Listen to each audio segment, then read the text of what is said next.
Boa tarde a todos. Em primeiro lugar, convite, muito obrigado pelo convite que me foi dirigido, em partilhar esta experiência que está a meio caminho, digamos a meio ou ainda no princípio, mas que já tem algumas promessas de poder ter algum sucesso, sobretudo nos países de língua portuguesa, já vou explicar porquê.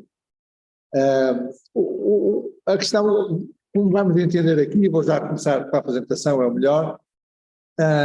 Todos nós sabemos o que são alterações climáticas, o aumento de CO2 na atmosfera aumenta a acumulação de calor no planeta, isto leva ao aumento da temperatura global, que por sua vez, ao aumentar a temperatura global, faz derreter os gelos nos polos, e isso faz alterar a circulação atmosférica e dos oceanos no planeta, isto é, a termodinâmica, a diferença de temperaturas do Equador e polos altera. Ao alterar isto, aquilo que era um padrão estável de circulação atmosférica e dos oceanos é alterado, e temos as alterações climáticas, e depois temos aquilo que nós estamos a assistir, muito frio, muito calor, aquilo que era estável deixa de ser um padrão de circulação atmosférica. Isto é muito importante em termos jurídicos, porque quando nós dizemos que o clima é um bem intangível, o que é que estamos a dizer que é um bem intangível? É matéria. Agora, o que nós não estamos a falar da matéria, nós estamos a falar de como a matéria e a energia circulam no planeta. Como isto é um padrão, o que nós queremos proteger, e isso que está na lei portuguesa, é um determinado padrão de circulação atmosférica e oceânica. Isto é verdadeiramente intangível, no sentido jurídico e científico do termo. Foi uma grande discussão de 8 anos, foi uma discussão de 8 anos entre mim, Alexandra, e físicos internacionais, etc., sobre porque é que é intangível, porque é que não é. Até que chegamos a esta conclusão. O que estamos a falar não é da matéria, tudo que conseguimos medir e ver no microscópio já não é intangível, passa a ser tangível. O que estamos a falar é de um padrão de circulação. E por isso, esse é que deverá ser o novo objeto jurídico. E isto tem que ter o facto, já vou explicar tudo o resto, o facto de ele não ser reconhecido como bem comum, o clima, tem consequências brutais. A primeira delas é que o que nós fizemos até hoje, com as alterações climáticas, o Acordo de Paris, desde 88, Rio 92, mais Rio mais 10, mais 20, foi reduzir emissões. E porquê? Porque o clima, o sistema terrestre, não existe do ponto de vista jurídico. Como juristas que somos, ou quase todos, os bens comuns no planeta é o que sobra da divisão dos territórios dos Estados, das zonas económicas exclusivas. Porquê? Porque o direito olha para o planeta como um território de 510 milhões de quilómetros quadrados, em que temos as soberanias, o que sobra das soberanias são os bens comuns. Fundos marinhos, mar alto, as Antártidas e o Ártico, todos os problemas que existem lá, mas o conceito de bem comum é os sobrantes das soberanias. Ora bem, infelizmente ou felizmente, este planeta tem muito mais do que território. É este sistema que faz diferenciar este planeta do outro. É o sistema terrestre, que quando está a funcionar da forma dos últimos 11.700 anos, em que surgiu uma forma de circulação estável, ou relativamente estável, que permitiu aos humanos, à espécie humana, construir uma civilização. Ora bem, tudo isto que eu falei agora, os últimos 11.700 anos, a forma de civilização, isto não existe do ponto de vista jurídico no direito internacional. E por isso, aquilo que quando a nossa casa está suja, o que é que a primeira coisa que nós fazemos? É limpar o que está sujo. Não. Mas nós não fizemos isso. Nós o que fizemos perante a atmosfera toda poluída, o que é que se fez? Vamos tentar sujar menos. O problema é que ninguém suja o que não é de ninguém. Há um vazio jurídico. O sistema não pertence a ninguém. É o res nullius. E, portanto, eu não vou de lá limpar uma coisa que é de todos e vou ser eu o otário. E agora até já há máquinas e tudo para retirar CO2 da atmosfera, mas eu não sou otário, que ninguém é otário. E, portanto, eu se retiro, eu ganho um crédito para vender ao outro para poluir. E, portanto, estamos a negociar sobre o não fazer mais mal. O que está para trás não existe. E é impossível limpar a atmosfera porque aquilo é um vazio jurídico para toda a gente. É de ninguém. Nós na nossa casa sabemos que é nossa, aquilo que limpamos somos nós que recebemos os benefícios do nosso trabalho. Aqui eu limpo, os outros todos usam e eu fico para trás. E estamos sempre neste jogo de emitir ou reduzir novas emissões, só trabalhamos nas novas emissões. Quando, como vamos ver, os relatórios dizem todos que é preciso remover CO2 da atmosfera. Ora bem, portanto, aquilo que eu vos falei, que é isto que nós estamos a ver aqui a circular, é esta forma de circulação, um bem verdadeiramente intangível. Todos conhecem bens intangíveis, o direito de autor, as patentes, tudo isso. Isto é uma coisa que já existe para o direito, que o direito já reconheceu bens intangíveis há muito tempo. Sem reconhecer bens intangíveis nós não tínhamos sociedade de conhecimento, não é? Porque não conseguimos distinguir a ideia do papel onde a ideia está gravada, sem esta solução jurídica. Da mesma forma que se não conseguimos distinguir território do sistema, nós nunca vamos conseguir manter o sistema a funcionar para todos, porque confundimos território com o sistema. E, portanto, a primeira pergunta, quando surge precisamente esta questão do clima, é precisamente o que é o clima do ponto de vista jurídico. Não é? Isto em 80, na década de 80, quando o clima entra das Nações Unidas. E a resposta é muito difícil porque não é divisível, não cabe dentro das soberanias, está sempre a circular por todo lado. Portanto, como isto não encaixa nas nossas construções jurídicas, a solução é omitir a realidade, fazer de conta que ela não existe. Ela continua lá, inventamos umas formas de contornar o problema, mas não o resolvemos. E não fizemos esta distinção ainda de distinguir o que é a atmosfera do espaço aéreo. Estamos em 2021, século XXI, 2023, peço desculpa, e ainda não percebemos uma coisa tão simples como esta. Uma coisa é território, outra coisa é sistema.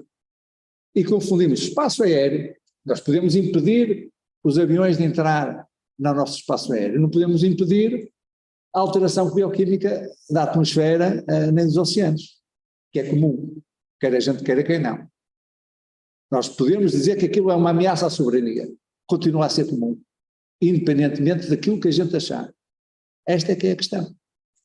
E, pela primeira vez na história do direito, no relatório da Comissão de Direito Internacional das Nações Unidas, o relatório de 2021, de dezembro de 2021, o mesmo mês em que é aprovada a nossa lei do clima, pela primeira vez se diz no relatório que a atmosfera e o espaço aéreo são duas entidades completamente distintas e que devem ser distinguidas.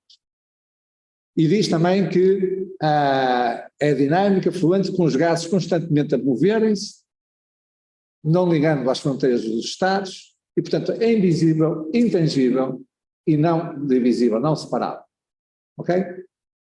Quem diz isto, qual é a consequência disto? Se isto é tudo assim, quer dizer que é um bem comum. Mas não diz isso o relatório. Só estatui, mas quer dizer, não faz a instituição da presunção dos factos. Não é? Nota o facto, não lhe estatui uma consequência. Como é evidente, é um bem comum. É de facto, quer a gente queira, quer não. E nós nos distinguimos então isto, o hardware de software. Como sabem, para o direito, um computador sem software não serve para nada. Vale muito mais, muitas vezes, o software que o hardware. Há ideias e há o suporte das ideias. Há o planeta e o modo de funcionamento do planeta, que é comum, intangível, invisível, sem o qual o planeta não serve para nada, pelo menos para nós. E, portanto, como isto é um bem que não existe,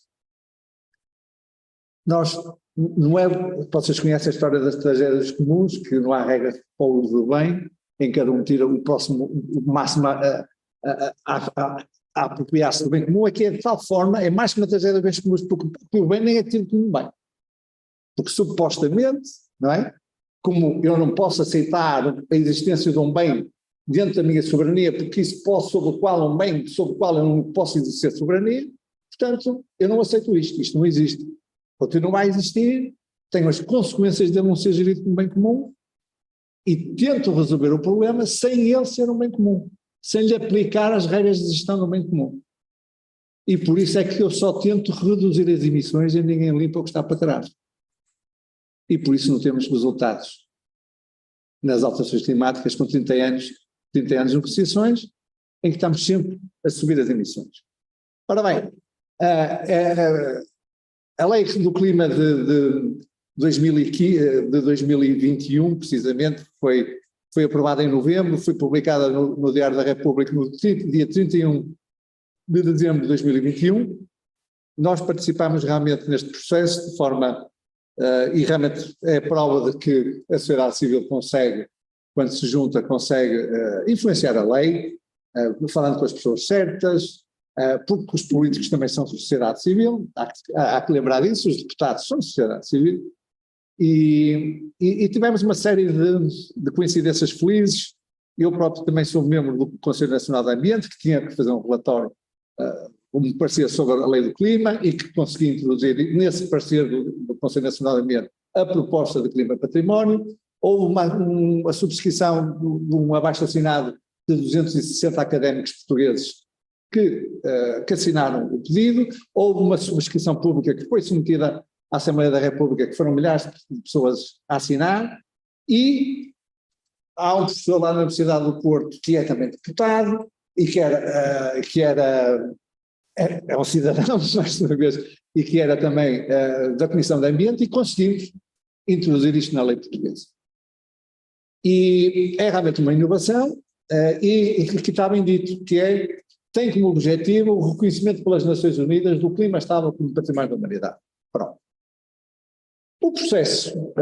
Este processo do que é o clima do ponto de vista jurídico começou precisamente em 88. 88 nesta discussão, discussão durante os anos 80, e em 88, no dia 12 de setembro de 88, Malta, que já tinha proposto o próprio conceito de património da humanidade, foi Malta que em 67, através do embaixador Ávila Pardo, introduziu a ideia, o conceito de património da humanidade nas Nações Unidas.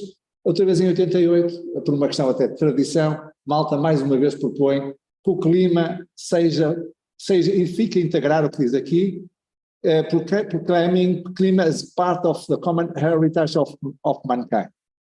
Portanto, a proposta é esta, de 88, e a decisão de dezembro do mesmo ano foi, perante a proposta da conservação do clima ser parte do common heritage, a decisão reconhece que as alterações climáticas são uma preocupação comum. Ok? Esta é que é a grande questão jurídica do clima.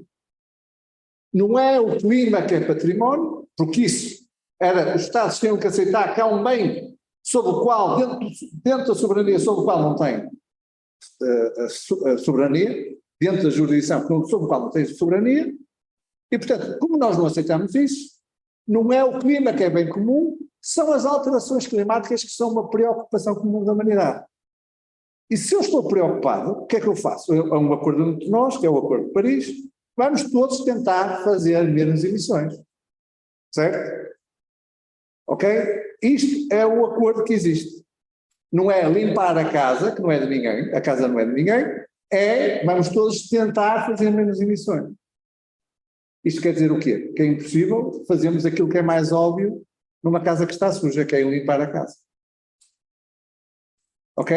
E por isso estamos num jogo, como vamos ver, de soma neutra ou de soma nula, que é soma negativa ou soma nula, que é quando todos tentam nesta sala fazer menos poluição, todos continuamos a fazer, ninguém limpa, podemos baixar o nível de emissões, mas estamos todos a fazer e não há ninguém a limpar. Ou eu faço uma emissão e ali aquele jovem que tem uma floresta faz uma absorção e eu pago ao jovem para ele absorver o que eu faço. Ou damos cotas e cada um tem uma cota, se eu não uso a cota, vendo a minha cota com o outro que vai fazer a emissão por mim. Mas estamos todos a fazer, ou a neutralizar ou a baixar menos. E confundimos, que é o pior. confundimos o não fazer mal com fazer bem. Fazer bem é retirar CO2, aquilo que temos técnico chama-se emissões negativas. Retirar CO2 da atmosfera, para o benefício de todos, limpar a atmosfera. Ninguém faz. Porquê? Porque é fazer bem a nada. A nada. Ninguém paga isso. Ninguém paga isso. E agora há máquinas, reparem, não sei se ouviram falar do programa dos Estados Unidos, do Biden, por causa da inflação, em que eles iam pôr não sei quantos milhares de milhões no clima. O que era? Não sei quantas centrais a carvão de produção que iam fechar, já não vão fechar porque investiram estes milhões todos para capturarem as emissões dessas centrais e neutralizar as emissões. Não são não sei quantos milhões para limpar a atmosfera para todos. Nós não somos otários. É para neutralizar novas emissões. Portanto, o que é que nós estamos a trabalhar? Estamos a trabalhar sobre novas emissões. Não há história, não há responsabilidades, que não é de ninguém. E o próprio fundador, digamos assim, do próprio conceito de Common Concern, e não se esqueçam, se forem ao Acordo de Paris, logo no preâmbulo, diz lá, as alterações climáticas são uma preocupação comum da humanidade. Não é o clima que é um bem comum. E o próprio, um dos pais fundadores do conceito, que é este Mustafa Tola, foi o segundo diretor-geral da UNEP, logo a seguir à fundação em 72, o primeiro Maurice Strong teve 2 anos, depois logo a seguir entrou este Mustafa, que teve acho que 16 ou 18 anos como diretor. E ele próprio que esteve nesta comissão que criou o Common Concern, ele próprio diz em 91, portanto depois já aprovado o Common Concern, diz que o conceito de Common Concern tem que ser mais elaborado e tem que ser o fim e tudo tem que estar mais claro e entendido. Diz também que este conceito tem que ser transformado ou interpretado em termos de direitos e obrigações dos Estados. Até hoje, nunca mais ninguém tocou neste assunto. Ninguém sabe quais são os direitos e obrigações que decorrem do Common Concern. E porquê? Se o bem não existe, o único bem que podia dar origem a direitos e deveres sobre o bem, ele não existe. O único bem que podia emergir os direitos e os deveres, eu faço um benefício ao bem, e portanto eu tenho direito a ser ressarcido, ou eu faço um dano, eu tenho a obrigação de compensar o comum pelos danos que eu causei. É um bem que pertence a todos e que não é de ninguém. É um bem que pertence a todos. O único bem a partir do qual esses direitos podiam emergir não é reconhecido como tal. Portanto, é impossível, do conceito de Common Concern, retirar direitos e deveres. E por alguma razão estamos há 30 anos sem evoluir nisto. E portanto o que ele diz mesmo, os próprios fundadores do conceito, o Common Concern vai ficar um conceito vago e político, um conceito político, uma fórmula política vaga, pela simples razão de se declarar uma preocupação ambiental. Não se define direitos nem deveres, porque o próprio bem também não existe. E, portanto, o Acordo de Paris é mesmo isto, é uma declaração que tenta diminuir os novos danos, as novas emissões, não cria qualquer incentivo para reduzir o excesso de CO2 na atmosfera, o histórico. Isso não está no Acordo de Paris, não há nenhum enquadramento, nenhum sistema de incentivos para fazer emissões negativas e, portanto, os próprios mercados de carbono só trabalham pela regra da adicionalidade, que é, há uma baseline, que é a situação que existe, e só se eu fizer um investimento em que eu aumento a capacidade de CO2, novas emissões e novas absorções. Isto é altamente perverso. Isto leva a que compense queimar uma floresta, que já estava a absorver e a guardar, mas planto a seguir, como já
Pronto, já está.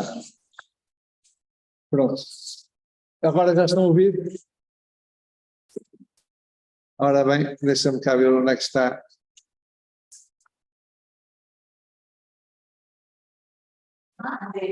Agora o problema é eu encontrar.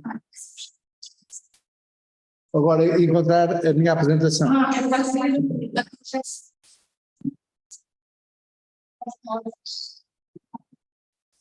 Mas é que não se está a ver aqui, portanto é difícil.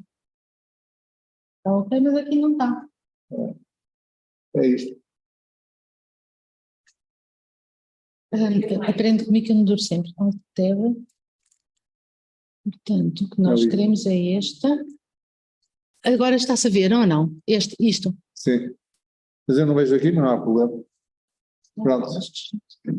Então, nós temos um jogo de soma nulo, não é? Em que eu vendo uma cota que eu não usei, estava eu a falar do Elon Musk, ganhou mais dinheiro a vender as cotas de carbono por pôr carro no mercado que não poluíam, que vendeu esses direitos à empresa de automóveis europeia, e, portanto, ganhou mais dinheiro a vender os créditos de carbono do que a fazer dinheiro nos carros. Ok? E, portanto, precisamente aqui, o valor continua não no serviço ambiental de prestar e limpar a atmosfera, mas o valor está na emissão. Isto é, para eu investir, quer para reparar ecossistemas, ou seja o que for, ou captura de carbono, eu tenho que ter sempre uma emissão que me vai pagar isso. Uma emissão nova, porque está para trás não conta. E, portanto, é impossível limpar a atmosfera no quadro jurídico que nós temos agora. E é esta evolução, é como limpar num vazio jurídico. E, portanto, vocês têm neste slide precisamente a linha de evolução dos serviços de ecossistema, da biodiversidade até o serviço de ecossistema, num quadro jurídico de preocupação comum da humanidade ou de património comum. Os dois caminhos. O que nós temos neste caminho, a preocupação é um vazio, só conta, os benefícios desaparecem num vazio jurídico global, só conta, vai lá, o nosso jogo entre nós é que nós dissemos que íamos poluir menos, e que se eu não uso, vendo a ti a cota, e se tu anulas esta nova emissão, e portanto, quando muito conseguimos mitigar um bocadinho as emissões, mas como o crescimento da economia implica sempre novas emissões, o valor está na emissão, não está no trabalho, portanto vamos estar sempre a emitir e vamos estar sempre a aumentar as emissões, mesmo neste jogo aparente que estamos a fazer alguma coisa para resolver o problema. E portanto não vamos resolver o problema. Já temos 30 anos de negociações climáticas, alguém tem que se perguntar porque é que ao fim de 30 anos, com tudo o que está em cima da mesa, o que isto está a pôr em causa, porque é que não temos resultados e porque é que não somos capazes de limpar a casa. Em primeiro lugar, porque a casa não existe. Não é? Porque a casa não tem fronteiras e, portanto, nós não aceitamos uma coisa que não tenha fronteiras. E construímos, ficamos nós no nosso jogo. Hoje, ao contrário, de 88, que foi um problema que se colocou na altura, como é que a gente define o clima estável? Essa é difícil de definir. Não é? A gente hoje já consegue identificar o bem que é aquela forma de circulação, mas como é que a gente mede aquilo?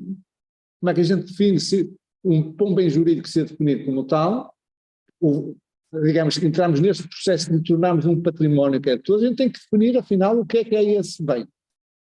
E nós em 88 não tínhamos ferramentas para isso. Aliás, o próprio conceito de património da humanidade, quando surge a ideia do Arvido Pardo, era precisamente de reconhecer o ambiente marinho como património comum da humanidade.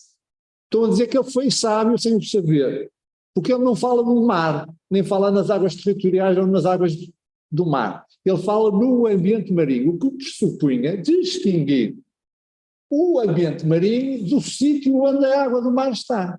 São duas coisas diferentes. Ok? Em 88 era impossível distinguirmos uma coisa da outra. Distinguir aquilo que nós vimos no primeiro slide, função de território. E nós hoje, com aquilo que se chamam os planetary boundaries, os 9 limites do planeta, nós já conseguimos identificar quais são as variáveis do Holoceno, daqueles 11.700 anos em que o CO2 tem que estar entre X e X, o ozono tem que estar entre X e X, o azoto tem que estar entre X e X, a biodiversidade entre X e X. Se está abaixo é um problema, se está acima é outro problema. O conjunto destes novos indicadores define o espaço de segurança da humanidade. Ok? E este espaço de segurança, reparem, é um espaço, só que não é um espaço territorial, é um espaço qualitativo. Tem a ver com a bioquímica da água, a bioquímica da atmosfera, de mais e de menos.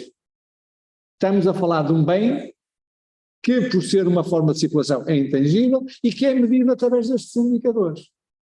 Se eu contribuo de forma positiva para um destes indicadores, não só apenas o CO2, para manter o bem a funcionar bem, eu estou a fazer um benefício à humanidade, que já não cai, se for um património, já não cai no vazio jurídico. Se não é património, eu faço um bem a nada, e o que conta é fazer menos mal. Esta é a diferença. E este património não é mais do que capturar as externalidades positivas e negativas que todos os países fazem neste património comum, que hoje não é reconhecido como tal. E, portanto, num cenário de património comum, nós capturamos no património comum, no instrumento jurídico, os benefícios e os danos. E os benefícios dão origem a direitos e os danos dão origem a deveres.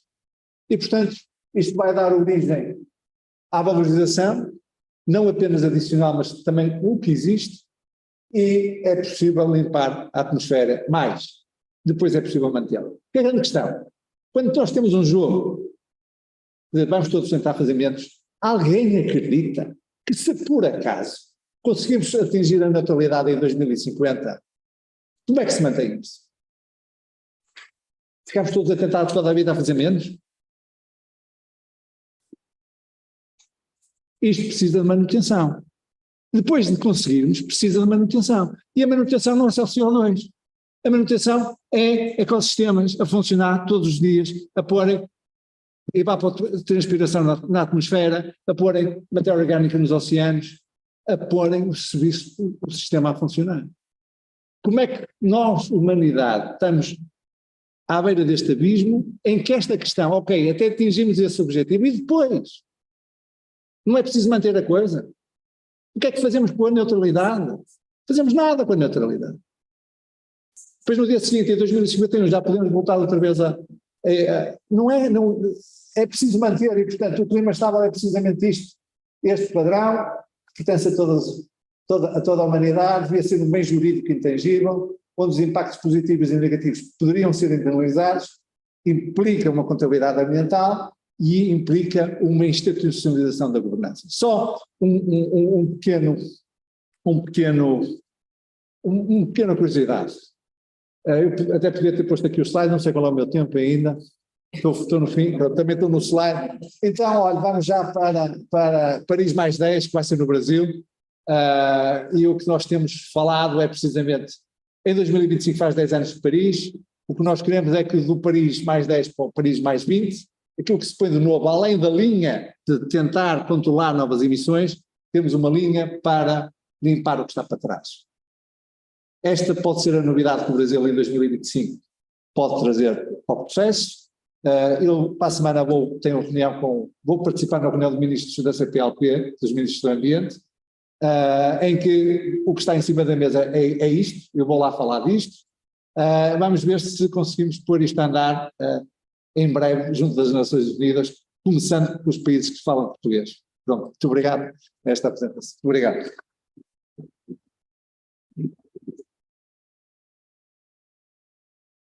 Muito obrigada, e esta era a parte que nos interessava. Nós temos aqui a preocupação de olhar para a participação e a forma como os cidadãos podem trazer mudanças. Aqui falámos das mudanças à escala global, portanto o processo legislativo português resultou da influência desta ONG e das pessoas ligadas a esta ONG junto do Poder Legislativo em Portugal, desde a Assembleia da República ao Governo, passando pelo Presidente da República, peça muito importante no nosso processo. E agora o que vamos fazer é passar para a escala local. Portanto, isto que ouvimos falar sobre direitos e deveres climáticos à escala global, como é que isso agora se materializa à escala local, mas não vamos aqui aprender especificamente sobre clima, vamos aqui aprender especificamente sobre como é que os municípios podem utilizar este conhecimento, esta informação para fazer o seu lobby, digamos assim, para levar água ao seu